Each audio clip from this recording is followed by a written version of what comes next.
Donc aujourd'hui on va faire pas mal de choses. On ira faire un tour dans un champ parce que je voudrais préparer justement cette parcelle qui accueillera les pois de printemps qu'on va pas tarder à semer.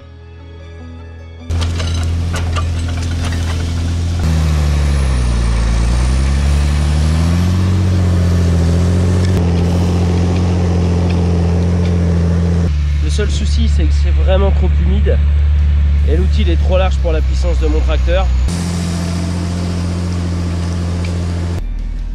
Ah, voilà Ratana.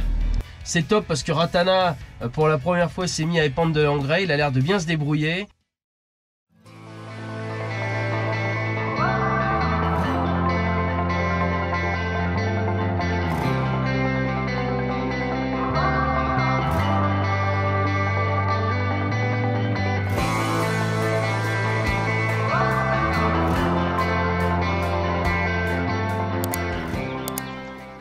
Salut à tous les amis. Bon, nouvelle vidéo. J'espère que la dernière chez AGCO Massey Ferguson à Beauvais vous a fait plaisir. On a quand même passé un super moment avec Sébastien et Ratana. Vous avez vu qu'ils nous ont ouvert des endroits que personne n'avait vu. Enfin, je parle surtout du grand public. La conception, le design, etc. Je vous ai pas tout montré évidemment. Il y a quelques petits secrets. Enfin, quoi qu'il en soit, je les remercie encore parce qu'on a quand même passé un super moment. Donc aujourd'hui, on va faire pas mal de choses. Alors entre autres, il y a de l'engrais à épandre dans les champs, c'est le premier apport. Donc l'engrais, ça va être le côté nutritif de la plante. Ce premier apport, en règle générale, est du complet. Alors ce qu'on appelle un complet, c'est un engrais où on va retrouver de l'azote, du phosphore et de la potasse. Et en règle générale, soufré. Voilà, tout ce que la plante a besoin pour se développer. Elle a déjà utilisé une partie des réserves du sol, une partie de l'azote qui a été minéralisée. Et on vient l'aider par ce complément nutritif qui est entre autres, moi, sous forme granulée. Parfois, d'autres peuvent l'avoir sous forme liquide. On le voit l'épandre en règle générale avec le pulvérisateur et des buses spécifiques qui s'appellent des buses affilées. Et nous, on fait ça toujours au solide. Voilà, moi je préfère tout simplement parce que j'ai pas le stockage pour le liquide. Et on a le Manitou avec les big bags, on vide directement dans l'épandeur à engrais, c'est plus simple. Et aussi on ira faire un tour dans un champ parce que je voudrais préparer justement cette parcelle qui accueillera les pois de printemps qu'on va pas tarder à semer. Mais ça, on verra ça tout à l'heure. Allez, je vais déplacer quelques big bags. C'est top parce que Ratana, pour la première fois, s'est mis à épandre de l'engrais. Il a l'air de bien se débrouiller. Donc on lui donne le plus de choses possibles à faire sur l'exploitation. C'est normal, hein, dans une exploitation, il y a plein de choses à faire. Il n'y a pas que le balai à passer. Voilà, c'est lui qui a l'engrais. On ira le voir aussi tout à l'heure. Allez, c'est parti.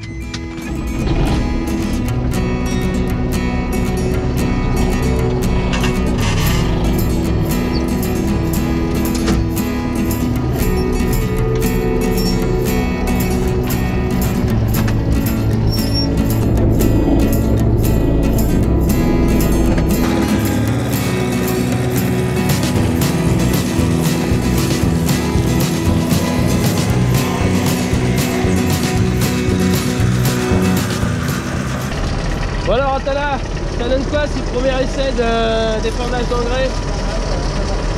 Ça marche bien? On arrive à couper comme il faut, ouais, ça va faire en tronçon. Donc on va vous montrer ce que ça donne du complet.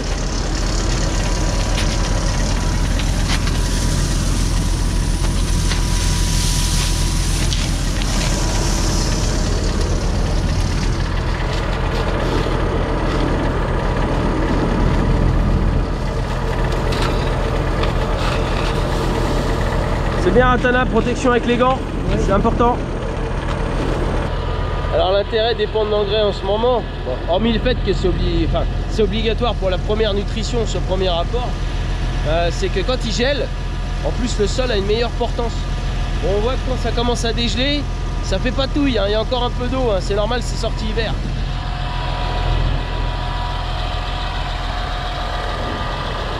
Alors pourquoi j'ai déplacé les big bags? Bah, tout simplement parce que on n'a pas les mêmes engrais. Le premier que j'ai utilisé, vous l'avez compris, c'est un engrais complet. Et là en fait on se retrouve avec de l'urée. Donc ça c'est de l'urée 46. Donc je le mets en règle générale au deuxième et troisième apport. Et là on se retrouve avec un PK. Voilà, je vous montre. Donc PK 20. Alors qu'est-ce que ça veut dire? P, c'est le phosphore, et K, la potasse. Vous allez me dire, il n'y a pas d'azote. En fait, cet engrais-là va servir pour les pois de printemps. Donc on va les semer et ensuite on va épandre cet engrais pour le nourrir.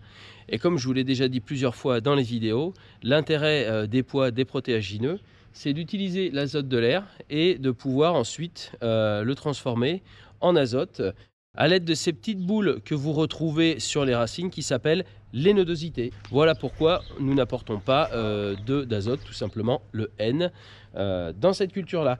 Alors j'ai parfois entendu que au départ, il était quand même bon d'apporter un petit peu d'azote. S'il y en a qui l'ont fait, j'aimerais bien avoir vos retours dans les commentaires. Je serais vraiment à l'écoute de ça. Donc on a sorti les 2 houes. On a investi dans ce type de matériel là il y a quelques mois. Donc pour faire du désherbage mécanique, surtout au printemps. Alors j'avais envie justement de pouvoir les utiliser parce que le sol est bien réessuyé. La seule chose c'est que ça gèle fort le matin et j'ai peur de déstabiliser le racinaire de la céréale parce qu'on va pouvoir les passer sur les blés et les orges. Casser aussi cette croûte de battance, donc le gel va rentrer. Il fait -5, -6 le matin. Donc je vais rester tranquille pendant une semaine et avec Seb, on se fera une vidéo sur la houe rotative dans une même parcelle et un autre essai avec la rotoétrille, la étrille-houe. Donc je ferai des plans de drone, on regardera ce que ça donne dans le sol et on verra ce qui va être on va dire le plus intéressant en termes de désherbage déjà, arrachage de l'adventice qui a levé, aussi le cassage de cette croûte de battance en surface, et puis après il y a aussi un débit de chantier. On va prendre une parcelle qui fait environ 21 hectares et on la coupera en 2 justement pour tester soit la houe rotative, soit la rotoétrille. Évidemment, on vous fera part de tous les résultats, on fera ça en vidéo, ça devrait être assez sympa, et au moins je saurai dans mon exploitation, est-ce qu'il faut mieux la houe rotative, donc avec son système de roue avec des doigts à spatule et sa petite herse derrière, ou la rotoétrille. Donc vous voyez, système de roue soleil, donc avec un angle que l'on peut régler, mais nous on l'a mis à fond, environ 30 degrés. Voilà, on va les laisser tranquilles pendant une semaine. On va attendre que le sol soit ressuyé et qu'il n'y ait pas de gelée forte le matin, et on attaque. Bon, on a attelé le gros massé, 290 chevaux, sur un Apollo 6 mètres. En fait, j'ai récupéré un Apollo 6 mètres, donc c'est un outil à dents. Pourquoi? Parce que là, je vais faire la préparation de sol pour accueillir les prochains semis de pois de printemps. Donc, ce qu'on va faire, on va me dire, ça sert à quoi ça? Ça, c'est une petite piquette qui nous servait à l'époque pour trouver le drain, puis même encore aujourd'hui d'ailleurs. Mais surtout, ça nous permet aussi de voir si le sol est compacté, si on a une semelle, pour pouvoir régler la profondeur de l'outil. Alors évidemment, je vais travailler en profondeur parce que on a des sols qui se reprennent en masse, mais ça régulièrement, je vous le dis. Donc l'intérêt, c'est de voir à quelle profondeur on va aller. On va pas s'amuser à aller gratter les Chinois si en dessous, il n'y a pas de compaction et que l'eau descende bien au drain. Donc on va regarder la profondeur. On va aussi régler la pression du tracteur parce que 6 mètres, 19 dents, je pense que ça va lui tirer les côtes. Donc on va voir ce qu'il a dans le ventre. Et c'est vrai qu'en plus 6 mètres de travail, c'est quand même du bonheur parce que on utilise la pleine puissance et puis on a un rendement à l'hectare en termes de travail parce que je ne cherche pas la vitesse avec cet outil là, vous verrez entre 6 et 8 on verra bien. Mais l'intérêt c'est de pouvoir faire un nombre d'hectares un peu plus important. Alors là on était sur un Apollo 6 mètres, vous avez pu voir c'est une grosse poutre centrale, mais bon on le verra travailler, je ferai quelques plans de drone, voilà. Et là on est en fait sur un 5 mètres aussi semi-porté. Ça n'a rien à voir. C'est pas le même gabarit. Là on est sur un porté sur lequel on vient installer en fait un châssis de semi-porté. Alors il y a le même rouleau de l'autre côté, un rouleau Helix Roller, des rouleaux lames justement. Comme la profondeur est faite avec le rouleau, en fait tout l'outil s'appuie sur le rouleau, surtout la partie derrière évidemment parce que le reste est sur l'attelage. Et bien l'intérêt c'est de ne pas avoir un rouleau qui s'empâte et qui mette de la terre, qu'on soit tous les 4 matins à le débourrer. Donc en plus bon, moi j'ai peu d'argile donc je suis pas inquiet, mais c'est juste pour vous montrer, ça c'est le 5 mètres, donc on est en 16 dents, et là c'est mon Apollo en 6 mètres, c'est pas la même limonade, hein. Ça c'est un châssis, on peut mettre 8 mètres dessus, et là avec Seb on a changé toutes les pointes. Bon ça va nous faire combien de temps ça? 20 hectares. Un peu plus, il y a 6 mètres. Ouais, bon après tu vas me dire... Après c'est pas sec. c'est pas sec. On va pas faire une vitesse non plus élevée. Ouais. On va essayer ça. Et puis, oh, le mec d'avant, il y avait des silex, donc regarde un peu. On nous a laissé un petit souvenir. Bon, je te propose qu'on aille dans le champ pour voir à quelle profondeur on bosse. Et ben on va voir. Bon, nous voilà dans cette parcelle. Alors, je sais pas si vous vous souvenez, c'est celle que j'avais passée au rouleau faca. Donc, vous voyez, ça avait quand même pas mal broyé, éclaté, coupé la végétation, surtout celle qui était ligneuse. Les graminées au sol, c'était plus compliqué. Mais ça les a calotés un peu parce qu'ils sont quand même jaunes. Hein. Donc, les terres n'ont pas changé. L'imono battante a tendance sableuse. Donc, voilà, on va prendre la petite piquette et on va regarder à quelle profondeur on est. Sachant qu'il n'y a eu qu'un seul coup de déchômage à disque ici. Donc là déjà, je sens mon coup de déchômage. Voilà. Là on est à quoi? 5 cm? Ouais, 5-6 cm. 5-7 cm. Donc là je ressens bien mon petit coup de déchômage. Hein.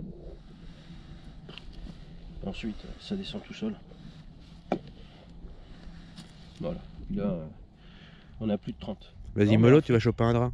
Ouais. Non, mais en fait, tout ça pour nous dire, Seb, qu'un petit 20 cm nous suffira largement pour faire un espèce de... pour donner une porosité au sol, pour que le racinaire puisse bien s'installer. Et rapidement s'installer. Rapidement s'installer. Donc tu vois, ça sert à rien d'aller gratter les chinois, comme tu dis. On va voir si les versoirs font un petit peu leur effet, tu vois, pour mélanger un petit peu cette terre de surface. Donc l'intérêt, c'est de laisser grâler quelques jours, que la terre puisse sécher un petit peu. Et passer avec le combiné de semis, donc rotatif semoir, pour pouvoir semer, implanter les pois de printemps. Donc on va voir ce que ça donne, mais sinon bon non c'est, tu vois, c'est quand même assez dingue.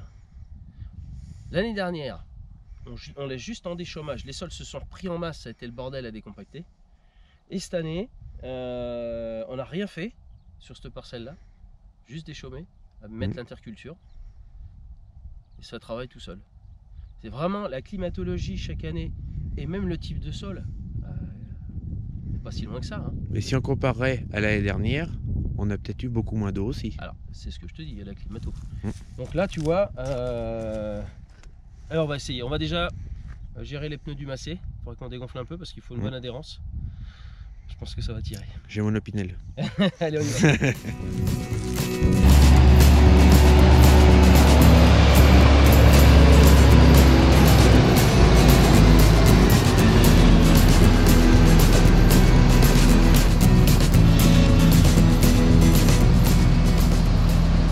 De la traction. Depuis qu'on a changé les pneus, hein. Plus rien à voir. Hein. Ah, ça.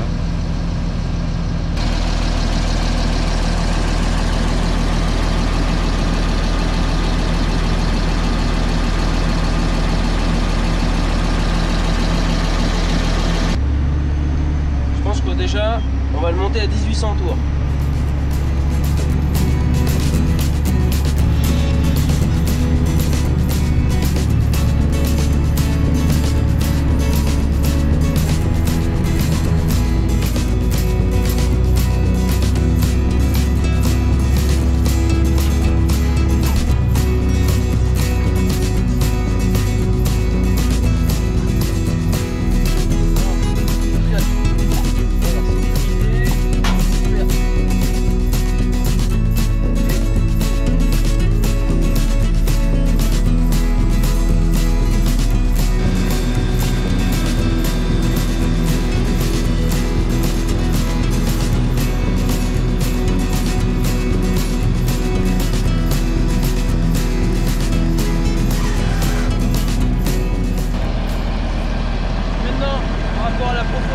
On a vu 18-20 cm.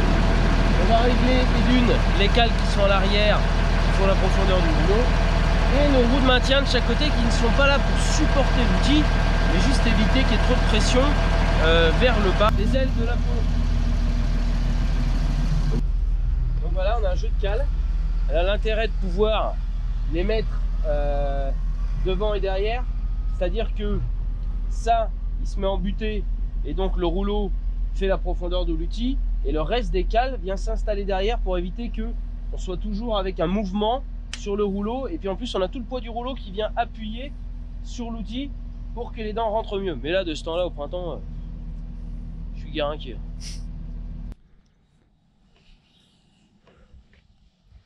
Ouais. Ah, il y a un drain. Il est percé. Bon.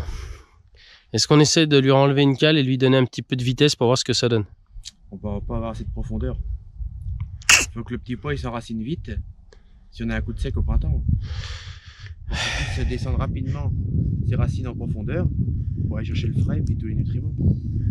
Ouais, enfin voilà, une grosse partie des nutriments est quand même à 10 cm. Hein.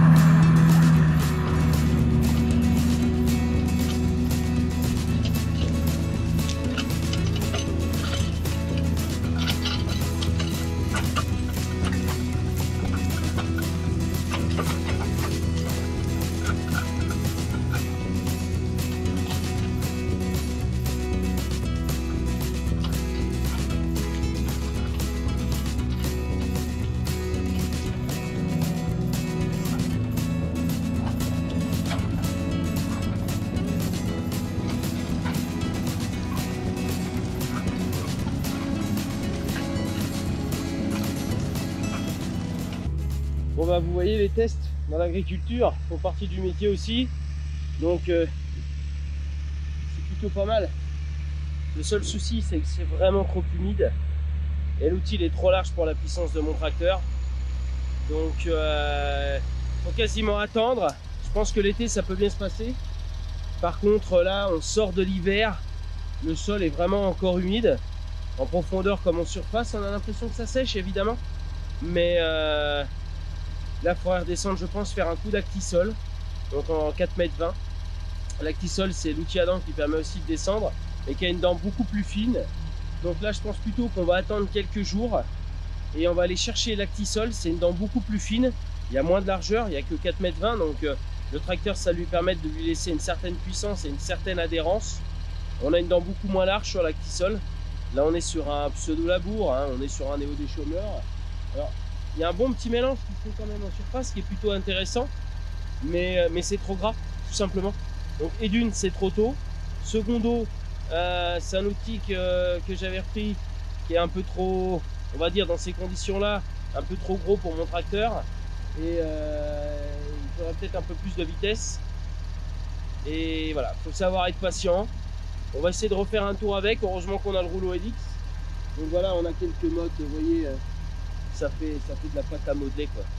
Alors je voulais quand même vous montrer, on a changé les pointes, on a fait un aller-retour. Quand je vous dis que ça use, il n'y a déjà plus de peinture dessus. Ça, vous voyez, ça brille. Bon, allez, on va remonter, dépâter ça et on va laisser ça tranquille.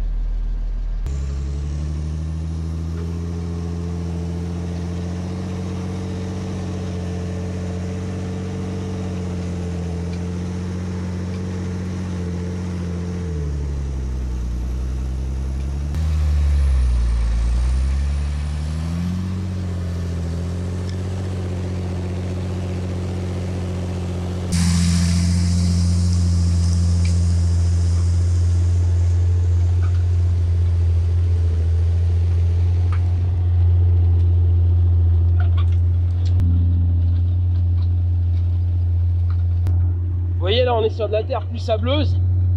Bon bah évidemment ça colle beaucoup moins. Là le travail serait beaucoup mieux. Encore un peu juste. Enfin bon, on va pas faire petit bout de parcelle par petit bout.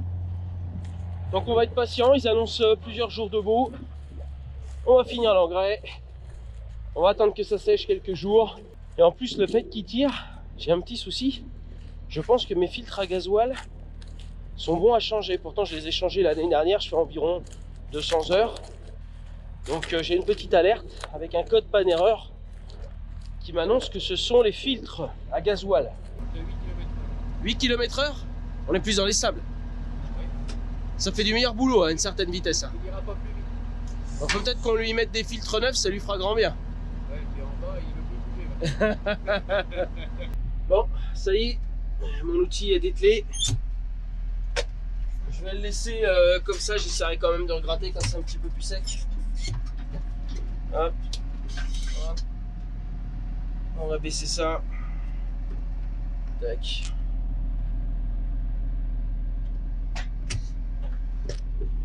Bon, comme quoi, j'ai réussi à l'amener au bout ce vieux quoi. À 6100 ou 200 heures. Faut y faire attention. Ces conditions-là, vu la taille de la machine, c'est quand même 6 mètres, hein, vous voyez, avec des pointes un peu plus larges. Puis, il ne laisse pas tant de régime que ça, mais ça patine et je sens qu'il est au bout. Donc, qui va loin, ménage sa monture.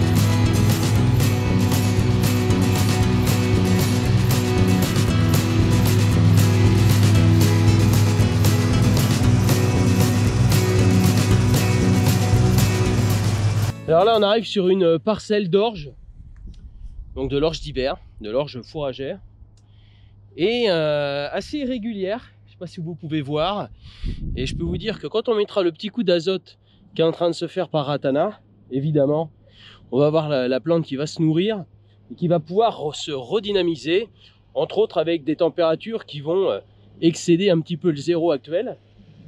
En fait avec la nourriture que l'on apporte, et puis le redémarrage de la végétation, on va avoir une plante qui va se revigorer, reprendre du volume, reprendre de la feuille, et puis ensuite de la tige, évidemment. Et là, on verra plus trop après ces phénomènes de petites vagues.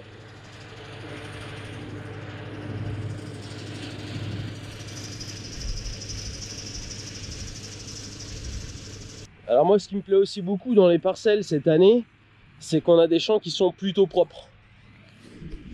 Vous voyez, toutes ces grandes rotations qu'on peut faire, on voit qu'à la fin, elle a jauni. Hein.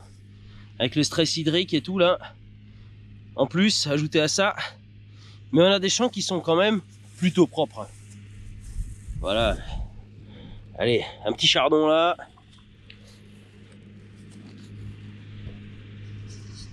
Donc vous voyez, quand je vous ai expliqué que le désherbage mécanique pour avoir un effet sur la mauvaise herbe, l'adventice, toute petite, mais aussi pour casser cette croûte de battance. Et il est au taquet, Ratana. C'est la première fois qu'il fait ça, il se débrouille très bien.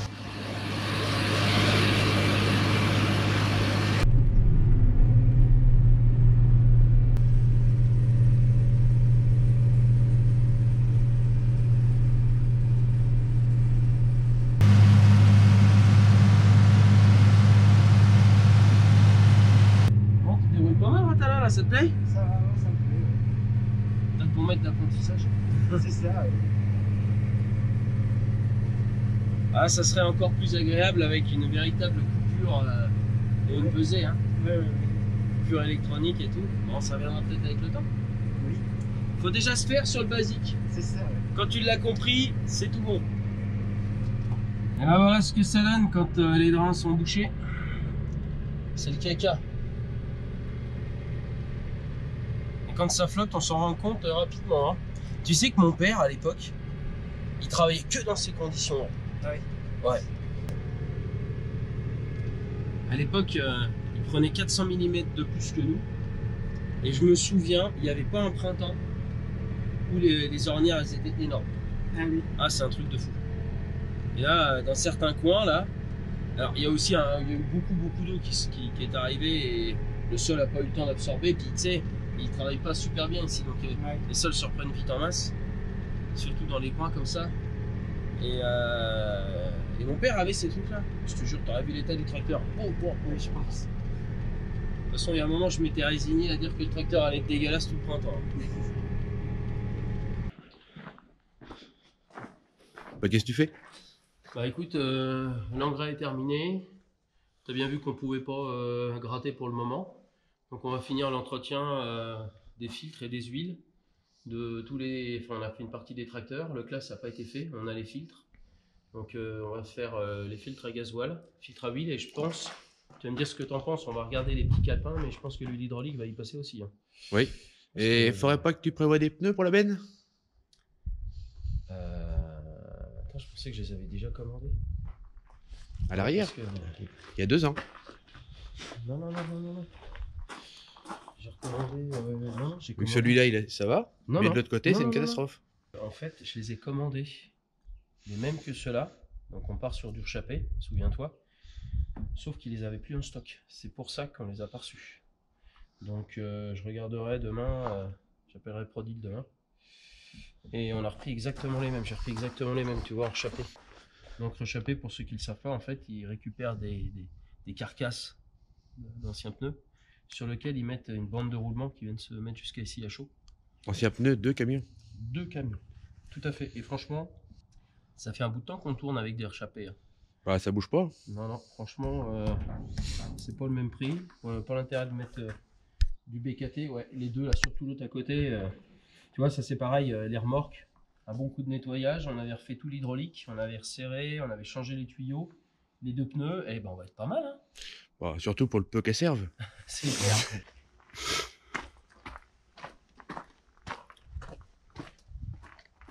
Waouh! Ouais. Il est encore pire. Ah! Mais ça y était pas, tu vois. Ça vient juste d'apparaître. Bon voilà les amis, on arrive au bout de cette vidéo. Désolé, j'ai pas pu faire de drone. Ça servait à rien de travailler et de relever du gras et de faire tirer le tracteur pour rien et d'abîmer la structure du sol. Il faut savoir être patient, on va attendre quelques jours et on verra ce que ça donnera après. Je pense qu'on repartira plus sur l'Actisol que le 6 mètres Apollo qui est quand même un peu costaud. Non pas pour la puissance du moteur parce que le régime n'a jamais baissé, mais il patinait. Voilà, peut-être que le tracteur est un petit peu léger, pourtant il fait quasi 10 tonnes. Mais bon, voilà, il y a du moteur, il n'y a peut-être pas assez de poids pour la bécane. Je m'arrête juste devant l'Aragon, tout simplement parce que lorsque ça va sécher aussi, on va faire notre destruction de couvert qu'on n'a pas fait au FACA, je parle sur l'autre exploitation. Et en fait, vous avez vu, c'est pas le même que d'habitude, il n'a pas son système semi-porté, et surtout, il a le double U. Alors, je le redis, c'est un test, en fait, je l'ai récupéré de mon cousin, on a encore des modifs à faire sur le chariot du semi-porté qui est d'ailleurs en morceaux là-bas. Mais quoi qu'il en soit, comme on a la puissance pour pouvoir le lever, parce que 6 mètres, il faut quand même un tracteur assez costaud, on va quand même travailler avec. J'ai envoyé le mien chez mon cousin, comme ça il pourra bosser, et on va pouvoir améliorer le système de double U qu'il y a ici, qui est quand même un sacré bon rouleau. En plus, il avait fait toutes ces petites adaptations pour pouvoir mettre ses couverts végétaux, donc ça c'était pas mal. Donc de toute façon, on vous fera des petites vidéos, même si je ne le mets pas sur YouTube, je le mettrai sur Insta ou sur Facebook, tout simplement, comme ça vous le verrez travailler. Bon, on fait un peu tout dans une exploitation, hein, vous le savez, donc on va vous faire participer à toutes ces actions. En tout cas, j'espère que cette vidéo vous aura plu. Donc likez, partagez, n'oubliez pas de vous abonner les amis. Allez sur ma page Facebook d'Alexandre de Prodil Center et mon Instagram. Et moi les amis, je vous dis à très vite dans les champs. Ciao!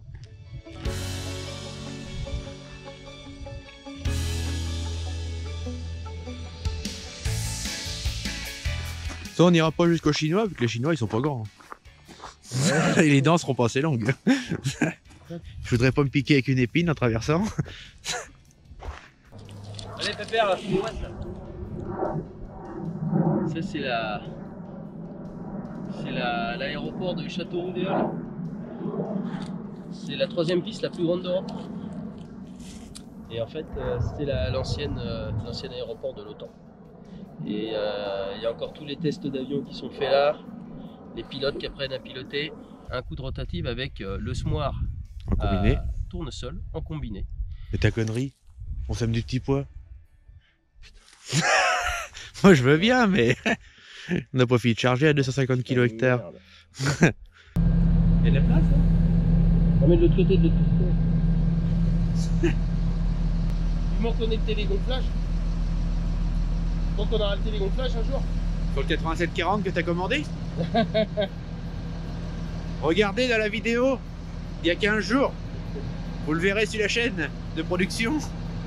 J'ai vendu tout mon matériel pour acheter un tracteur. C'est les derniers jours. Donc voilà. T'aurais pu préciser que t'avais vendu un boule en gare aussi. Éviter qu'il y ait trop de pression vers le bas des ailes du déchauffeur. Voilà. Des ailes du néo déchauffeur. Des ailes de la peau. Vous avez compris quoi. Oh, c'est Ratana. Ratana. Il est bloqué. Oui, bah viens en rechercher.